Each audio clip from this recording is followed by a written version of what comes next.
Hey everyone, Brian Zayn here with my review of Clash of Champions 2020. So much to discuss on this show. Even some headline-worthy things that took place before the show began. It was reported that Nikki Cross, Nia Jax, and Shayna Baszler were all taken off the show last minute. Hope everyone is okay and that things are just going to be okay stemming from that. But the show had a lot of stuff to talk about in the beginning and the middle and the end. So let's dive right into it, beginning with the triple threat ladder match for the Intercontinental Championship as Jeff Hardy takes on Sami Zayn and AJ Styles. Sami's the first one in this match to really use a ladder as a weapon here, but he takes a backdrop into a leaning ladder. Jeff dives rib cage first into an open upside down ladder. That looks pretty ouch there. Sami's so good he bumps onto a ladder in the corner twice in one go. Lots of near grabs between all three guys. Jeff at one point falls off the ladder, lands right in his shoulder. That looks pretty painful there. Sami's climbing later on. AJ hucks a small ladder at Sami and he goes flying. Sami forces the contact because you could tell that it would have missed. He brings his hands into it and Cole channels his inner Joey Styles here. And look, oh my God! Like a javelin!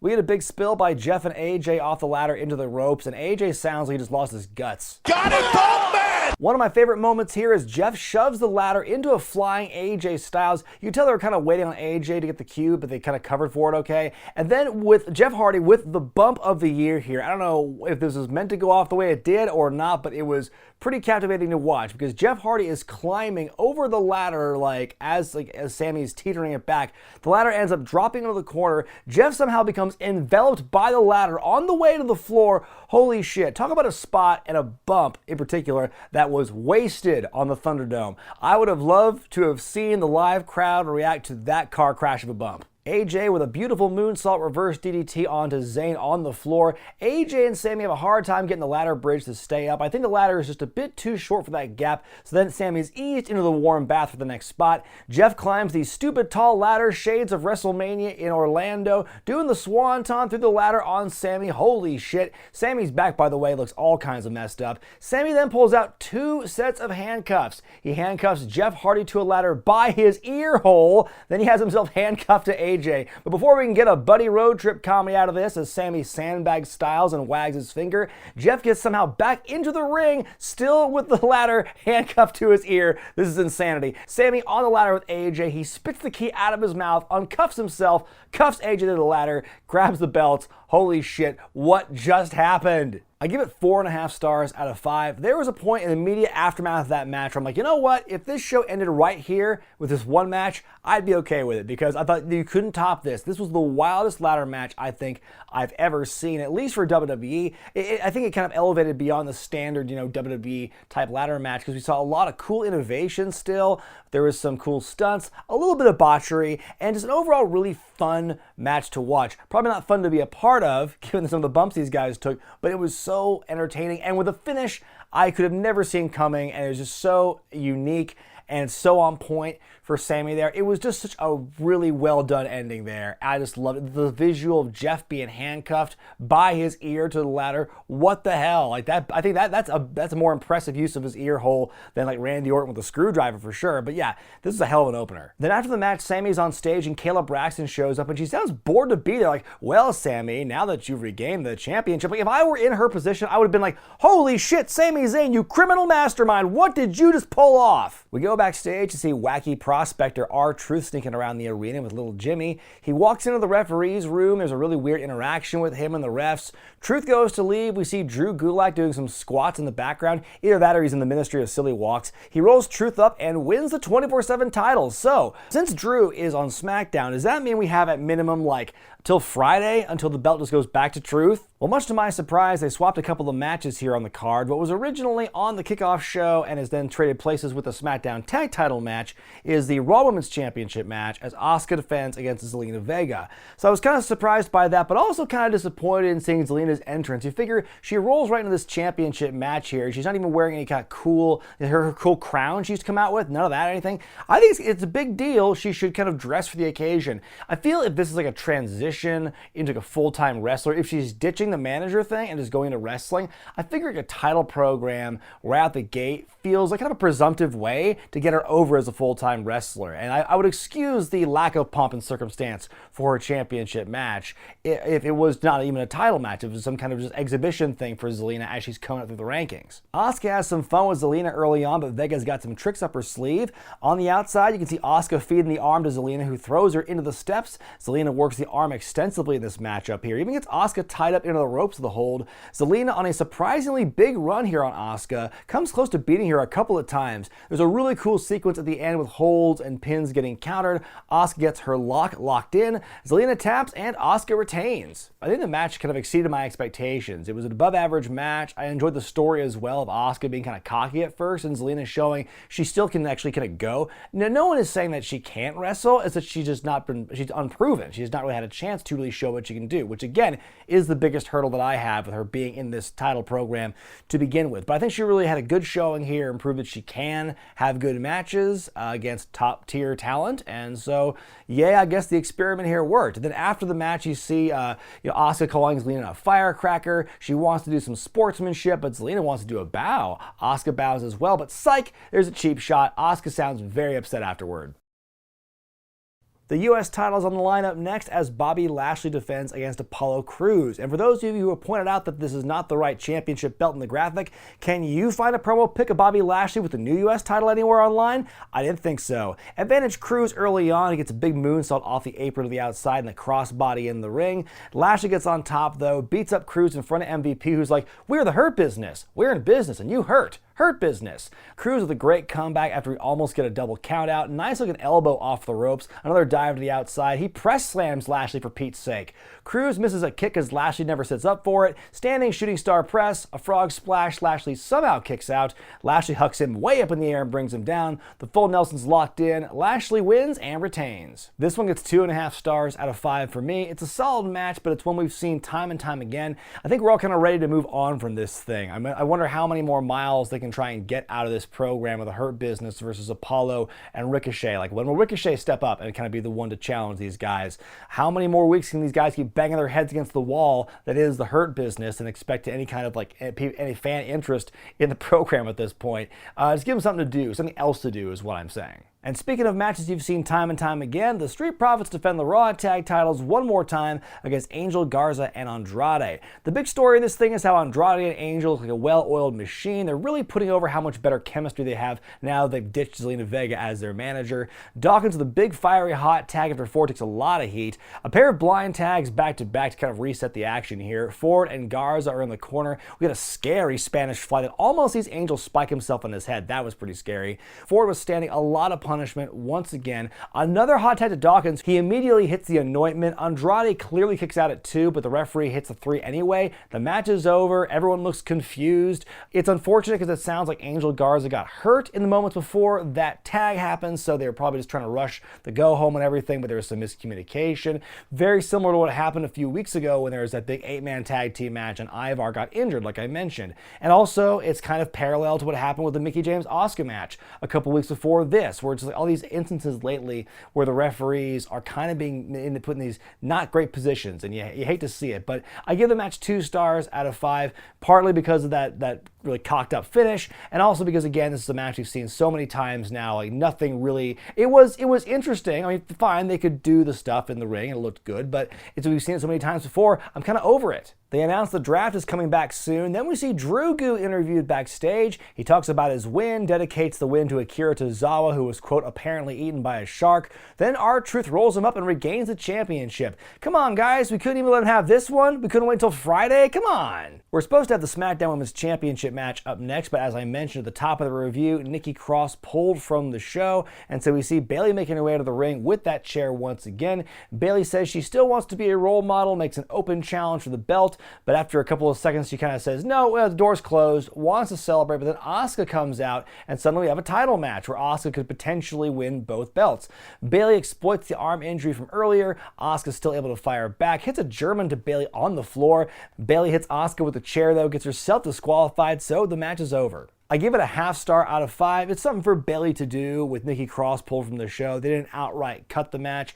Asuka being the person to stand in, I thought was a little weird. I think for a match as a throwaway match as this, you could have had like literally any other woman who was like available to wrestle, like be the one to come out there and do that. I don't think it would have hurt anyone because it's not like it really meant anything with the chair shot in the DQ. Be that as it may, after the match though, Bayley is thwacked from behind by Sasha Banks. Sasha still with a soft neck brace and tries to fight Bayley, but naturally she aggravates her own injury. She's still able to fight though. She hits Bayley with a kendo stick many times, goes for a chair shot, but Bayley escapes. All the action here was fine and Sasha trying to get her licks in on Bayley, but I mean, like, it felt good early, no? Thought you couldn't have waited like a few more weeks for Sasha to keep selling that neck injury. Her like being out there and still, I mean, like, I get it because she's so upset. She's even willing to risk her own neck and everything to keep coming, but I felt that's kind of injury and the kind of like beat down, you really should kind of like milk that a little longer, I'd feel. In your semi-main event, Drew McIntyre defends the WWE Championship against Randy Orton in an ambulance match. Drew comes out swinging as the match begins, but Orton's crafty and is able to hit him with a drape-over DDT early on. He signals for the punt, but before he can do anything, his leg gets grabbed by The Big Show. We've not seen him since he got punted by Orton many months ago. Show with a choke slam through the announce table. Drew just beating the heck out of Orton for a good long time as they make their way to the ambulance. Then Drew lawn darts him into the ambulance door. This ambulance comes equipped with its own steel chair for some reason. Orton fights back with a crutch, and now he is the one using the chair, driving it into Drew's injured jaw. Drew later on with a Glasgow kiss, and Orton lets out a big old spit. Drew goes for the Claymore but misses, kicks the door clean off, and appears to have hurt his knee in the process. They fight to the backstage area when Christian appears, another victim of Orton's. He beats up Randy and catering. What's the deal with these beach towels covering the wall? Back to the ambulance. Orton throws Drew back first into the windshield. His back's all cut up now. Fighting on the roof of the ambulance. Drew just hanging off the end of the thing and allows Orton to attack his hands, but like just let go. Like he's so tall, he's probably standing on like the back fender of the vehicle. He probably just let go and just be fine. Orton's still on the roof when suddenly Shawn Michaels hits Sweet Chin Music out of nowhere and shoves Orton off through a wooden box. Orton's able to recover though, hits an RKO onto Drew on the floor. Orton almost closes the second door, but we have a door fight. Drew fights out and hits the Claymore. He almost goes to win, but he pulls Orton back out, punts him in the dome, throws him back into the ambulance, closes the door to win the match, and then to complete the set, the Nature Boy Ric Flair is driving the ambulance out of the arena. I promise not to break the speed limit.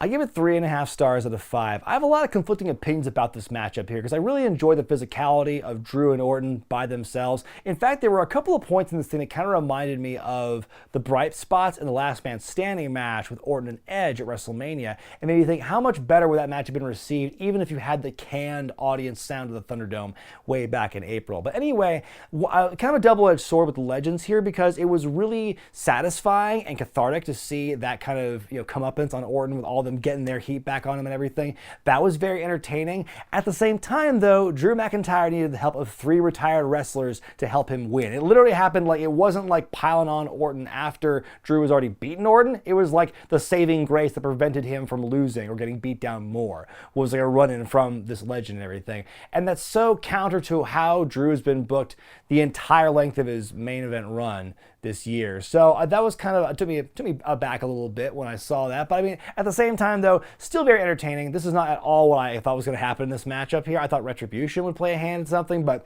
not so. But yeah, it was still an entertaining matchup. In your main event, Jey Uso of the Usos challenges his cousin Roman Reigns for the Universal Championship. The big story coming out of this match is shirtless Roman. My God, he wasn't lying in that interview. Why have they been hiding this from us for all these years? Lots of emotional grappling early on. It becomes very one-sided though. Roman is just too strong and too powerful. Lots of big strikes, a lot of trash talking in between those big strikes. Just having his way with Jey here. Every time Jey kicks out though, Roman looks increasingly disappointed in his cousin. Jey makes a comeback with a kick and a Samoan drop. Jey goes for the Uso champ, but that was not programmed into the soundboard. Jey walks into the Superman punch. Jey keeps kicking out, Roman repeating that Jey should have laid down, he should have listened to him, but Jey fires up and gets a big old run on Reigns, a couple of big dives, a crossbody and a super kick, and a 2 count so close it would have been a 3 in that tag title match. Reigns gets up, hits like a leg lariat of some kind. That felt new, kind of like the Rough Rider. A big close call when Jey dodges the spear. He hits the top rope splash and Roman kicks out but hits a low low blow as he does it. We get a spear by Reigns, but he's not done. He wants Jay to call him Chief and acknowledge him as Chief. Jay is defiant. Another spear. Roman holds Jay up and holds him to look right in the camera and tells him to say it. A great response by Jay. Tell the whole world no. Not today. Not today. Heyman tries to placate Reigns, but it's not good enough. Reigns begins to just rain down hammers on his cousin here, really twisting the dagger. Finally, Jimmy Uso comes in, wants to throw in the towel, but Jay tells him no. We get an emotional exchange. Roman drags Jay back in and pummels him some more. Jimmy finally throws in the towel and begrudgingly tells Roman he's the Chief. Heyman then takes the lei that Jay came to the ring with and puts it around Roman's neck. What a visual as we fade to black. And I mean, wow, 4.5 stars is what I give this one. Not much of a match in the physical sense because it was a big squash, but my God, what a story. Some unbelievable storytelling they had with this one, showing you how evil Roman can be and how tough Jay is and all this and the kickouts and everything. The stuff with the throwing in the towel was very familiar and reminiscent to what they did on NXT a couple of months ago with Karrion Kross and Dijakovic and Keith Lee as the role of Jimmy Uso. But not everyone has seen that match, so I think you can kind of recycle it here, and I think it still really worked. It was just such great storytelling throughout this whole thing, and really, again, what they're doing with Roman here is some terrific stuff. Like, if nothing else, Roman Reigns, his return and his transformation has been one of the biggest highlights of WWE this year in the pandemic era. My grade for Clash of Champions 2020 is a B. This show began and ended so strong with two great, very entertaining matches for very different reasons. Like the action you see in the ladder match and what you see in Roman Reigns versus Jey Uso could not be more different in how they presented it, but both of them were incredibly over-the-top entertaining from a viewership perspective.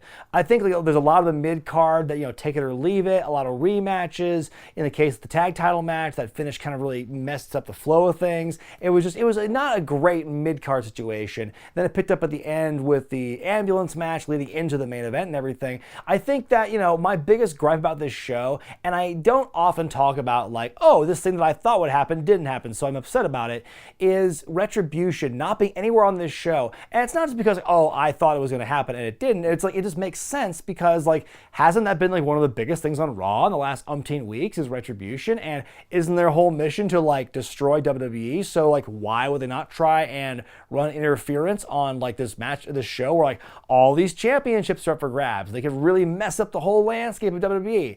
But nope, they don't do any of that. So like these contracts they have, they can do whatever what they want whenever they want. Apparently Sunday was not a big priority on their schedules. But that's just me, folks. Let me know what you thought about Clash of Champions in the comment section below. I'm Brian Zayn, and I'll see you next time.